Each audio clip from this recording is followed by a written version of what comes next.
Good morning, my name is David Reade. I'm a GP in the Centre of St Helens, and I wanted to give you some important messages regarding the NHS and health generally. Clearly the main topic of conversation is Covid-19 pandemic. That has had a significant impact on all of us, especially in the NHS and GP practices. I wanted to reassure you though that all GP practices are fully open from 8 o'clock in the morning until 6:30 at night, 5 days a week. And we are more than happy to take your telephone calls. We are changing the way we're working.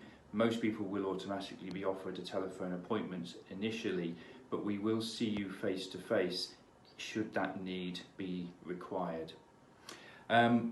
As the advice is changing and people are starting to go out and about, I wanted to emphasise the importance of social distancing and the fact that if you're going on public transport or going into shops in enclosed areas, that it is important to think about wearing a mask, not only to protect yourself, but to protect others that you're coming into contact with. Men's Health Week, and it was an important message.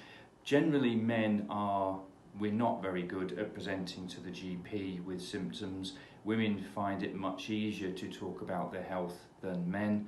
I wanted to give you some important messages, particularly about self-checking. Testicles are a very easy thing to check on a regular basis during showering or bathing.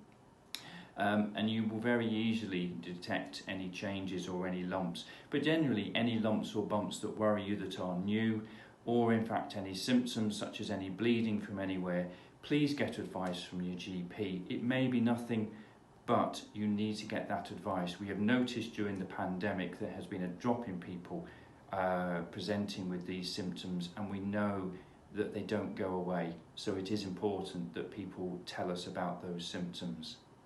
The other important thing that men are not very good at is talking about their mental health. During this pandemic, a lot of people have felt very isolated, the feelings of being alone, no one to talk to. And again, I wanted to emphasise the importance. GPs are available to give you that advice. We have a lot of advice to give. We also have access to a lot of resources to help you. Please get in touch.